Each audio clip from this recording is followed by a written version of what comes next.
Hello, friends. It's John Klein III, episode 152 of Shadow and Flame with Magic, the podcast. And today we're going to review Exceptional X-Men number 3. So let's get into it. And I am reviewing the traditional cover by Carmen Carnera with Kitty and Emma just shouting at each other as the students look on. This is written by Evo Ewing, artist Carmen Carnero, color artist Nolan Woolward, letter VC's Travis Lantham, and there's a slew of variant covers. The island nation of Krakoa was a safe haven for all mutants. In order to defend mutant kind, Kate Pride was forced to violent extremes that have left her forever changed. But now that Krakoa is no more, mutants, including Kate, find themselves displaced across the globe, facing a hostile world that hates and fears them. And a little summary from last episode or issue. Kitty Pryde is determined to live a normal life in Chicago and leave her days with the X-Men behind her. But when she witnesses a young mutant named Trista being harassed by a bouncer, Kitty has to intervene. She got Trista to safety and earned her highly enthusiastic admiration. Fate led Kitty to two more young mutants, Theo and Alex, who are also in need of help with their burgeoning powers. She introduced the teens to Trista in the hopes of deflecting them, but all three soon came knocking at their doors seeking her mentorship. The telepath Emma Frost also showed up at Kitty's apartment and, much to Kitty's horror, put the three young mutants under her thrall. And that legit is the last two issues. And the issue opens up with Kitty and I just yelling at Emma. And I don't love that Emma's making mind controlling them. And even once Kitty confronts her, she's still confronting them. But and just get this out of the way. Like Exceptional X-Men definitely gonna go down as my number one title of the year. So like I love all this. I'm just saying like, oh come on, Emma, you could have done better. But I also understand that she's trying to provoke Kitty to, to action. So it's like, all right, could have been better, but sure. And then so she's continuing to bring him down, and Kitty's just constantly being like, leave him alone. And then finally, Kitty tries to kick her, and Emma, I mean, it looks like she's trying to TK blast her away, but Kitty phases it through with a whoosh. Um, but it's like, does Emma have TK? Or is this just Emma trying to throw some telepathic attack and Kitty's immune to telepathic attacks? Unless they're, I don't know, I wouldn't say overwhelm her, but I guess we're all immune to telepathic attacks unless we become overpowered by them. And then Kitty legit just right punches her Emma to her chin, and now the kids are all like, or the teens are like, what's going on here? But yeah, then Emma's clearly like destroying the stairs, so she definitely has some type of TK powers. And then Kitty gets Emma in a chokehold, even though Emma's now in diamond form. And then finally, Preeti's just like, can you guys stop? We're gonna lose our security deposit. And it's like, that's awesome. Especially as a guy who's just moved from an apartment to a house, but we're still renting a house. We are, painfully aware of security deposits. And Petrie, I like the idea that Kitty's told her a little bit about Emma. So she's like, isn't this your old principal from the What's It Academy? And they both say Massachusetts Academy. We're like, that's fun. And so everyone's calmed down after a moment. And Emma gives her Vita, but she's a past headmistress of multiple esteemed institutions, global mercantile principal figure in the Hellfire Club, the X-Men, Frost International, the Krakoan Quiet Council. And Emma's a little annoyed, or not annoyed, but miffed that Kitty hasn't talked about her, but Kitty's barely talked to all three of these teenagers, so. Oh, and then Trista is like, "Did you say White Queen?" And they, as we slowly give the idea, like, "Oh yeah, they are just handling code names." And Pre-Tree offers up that her aunt had a wholesale imports business when she passed and left her the warehouse space, so she half converted it to a ballet studio. So they can go there for lots of training, lots of mirrors. And if she donates it to her, maybe she can write it as a tax write-off. So it's like, all right. Because I was under the impression Emma was just going to have like Tony Stark money to make a Illinois Academy, but apparently we're going low key with this. Few days later, after school, which I like the idea, like, yeah, Kitty's not taking these people out of school. They just like it's an after school class and they're gonna just handle it. And so Kitty wrote on a whiteboard intros, goals, um, and never doubt Carnero's ability to pay attention to detail because they made a point of saying they're surrounded by mirrors. Then you actually look at them, you actually see the reflections behind their back. So it's like, yeah, they're surrounded by mirrors. How awesome is that? And Trista starts, she likes to crochet. Her favorite anime is Sailor Moon, which Alex is like, just one fact, like no excessive fun. And then before Alex goes, he wants to know where the white lady is, which Theo is like, Kitty's the white lady. Like, no, no, he means the white queen. Like, oh. So Emma's late. So Alex, he has a fun fact that fig trees need wasps to populate. Sometimes if you bite a fig, there's a dead wasp inside. And it's like, all right. And then he shares that he really wants to learn how to master his powers so then he can never use his powers again, which is a little sad. And Theo Tran shares that she can turn invisible and pass through stuff like Kitty. The fun fact is that her middle name is Kitihawa, after one of the first Chicagians. Her mom was Potawatomi, so she wanted to do her thing since her father got dibs on the Vietnamese first name. And her goal is to that she sucks at phasing, and her goal is that she would like to stop sucking. So it's like, oh. And then Kitty's about to move on, and Trisha's like, "Well, you introduce yourself." And Kitty's like, "Oh, Kitty. Some people call me Kate, or lots of things. She, her. My name is to teach you some ways to stay safe. I can phase through things. I can walk on air, ninja stuff, computer stuff." He's like, "Oh, Kitty." And then we get an awesome page of memories of Kitty, which I can go legit go for a Carnero X-Men history miniseries just to get more of her art in all these amazing times. Oh, and you could follow along, a little late now, but you could go to my TikTok or YouTube at Jacko SIII and follow along if you want a visual element. And then Theo really wants to know what their code names are going to be, which Kitty doesn't think that's necessary, but Trisha has already shared that she has some ideas. And so, and she's drawn them all, so it's very cute. And so she names her Melee because she's always running headfirst into fights, ready for action. Herself will be Bronze because that's how she looks when she changes, and it sounds pretty cool. And Axel, like a Axolotl, because they change color, just like him. And Alex is like, these are, and then like in your brain, you'd be like, oh, he's gonna hate it. But he's like, these are perfect.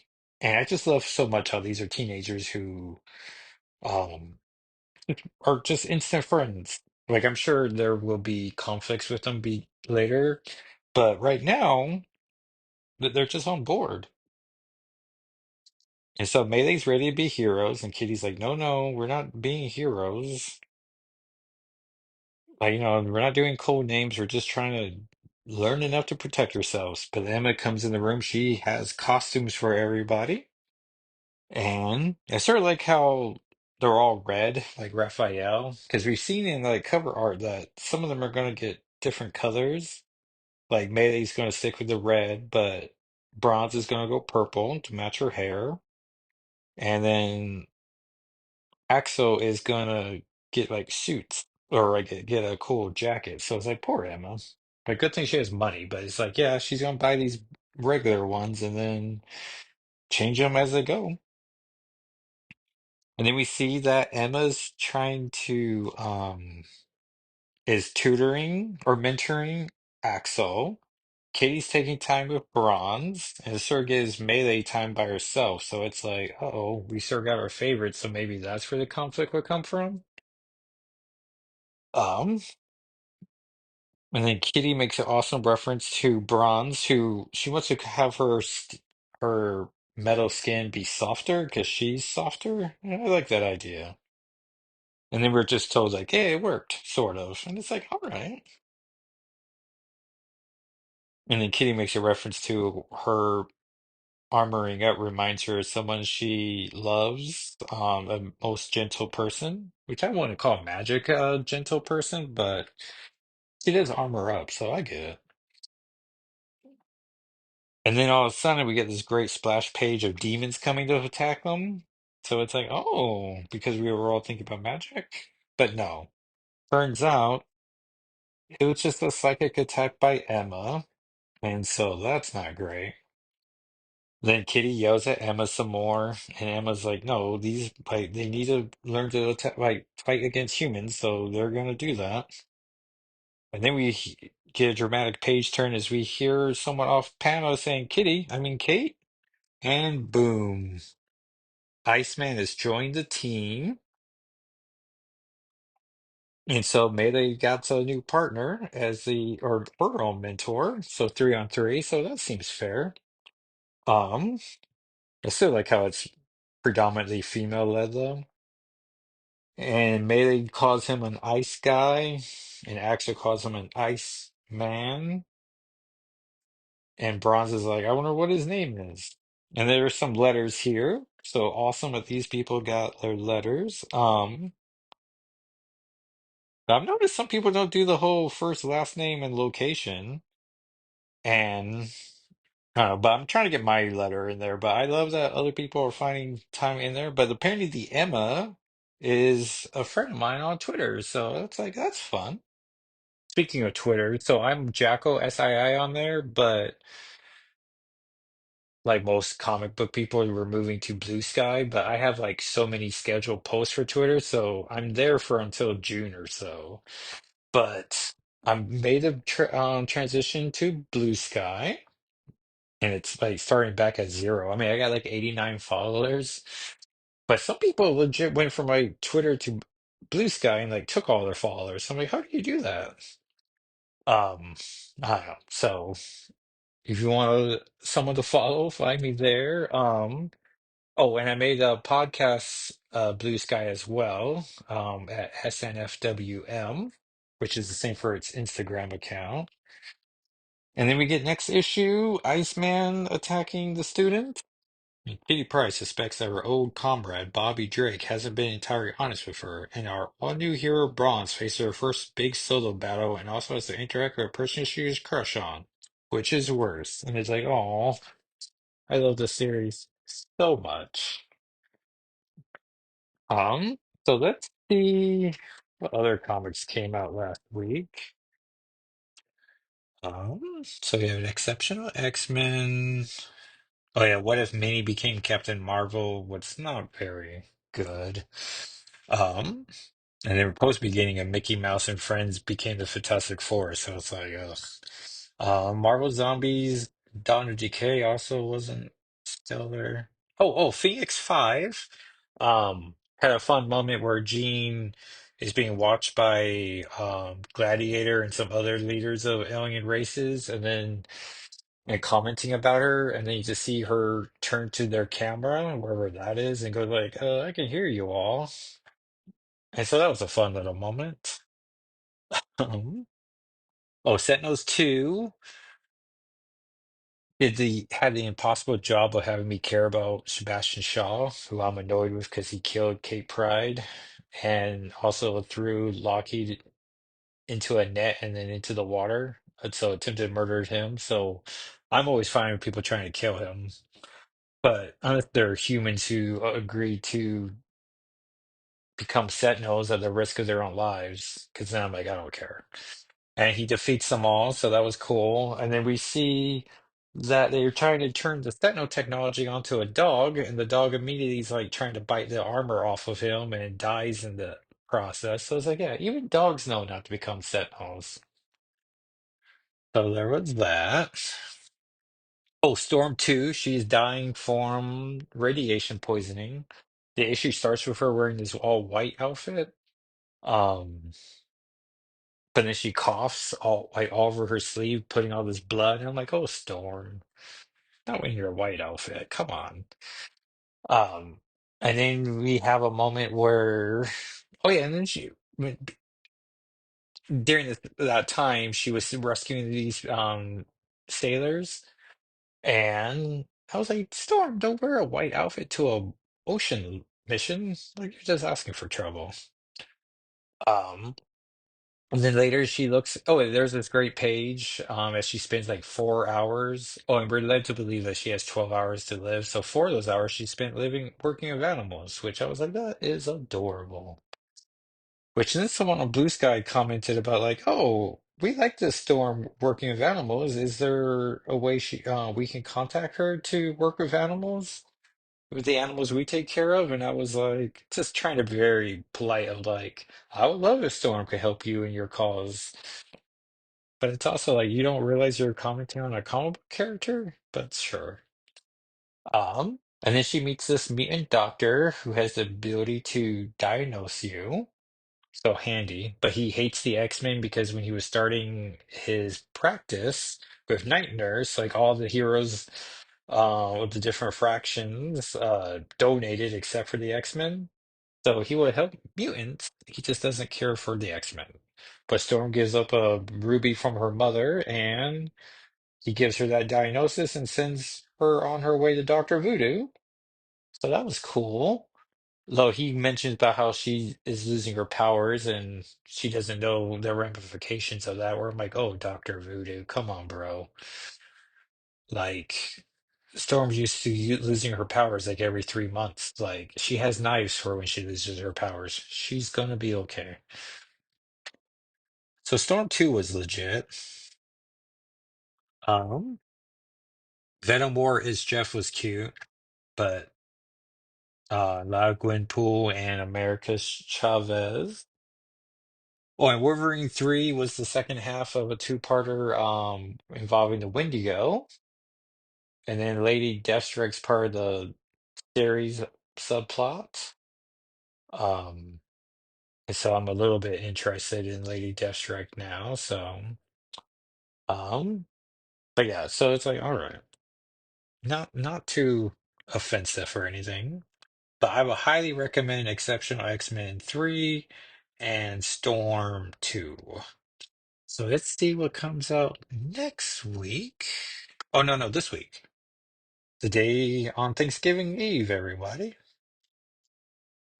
Dazzler 3 with Lila Cheney. That should be great. Mystique 2, which I do have to admit, the other day I was thinking about Mystique and how. Oh, because the February Solits came out. So I was like, oh, yeah, Mystique 2. All right. Um, Uncanny X-Men 6. So that feels like that's double shipping. Um, oh yeah, so there you go. So none of those particularly lend themselves to Kitty Pryde or Magic or Lockheed. Um, so I'll probably do a back issue. Won't have to figure out what that would be. Unless, of course, we're pleasantly surprised. So yeah, that is the episode, I guess. Can I promote anything else? No, I guess that's it because we did a current comic, so no issues to promote, but be promoting it on the website or on a Blue Sky tomorrow. And so, thank you so much for listening. We appreciate you taking the time.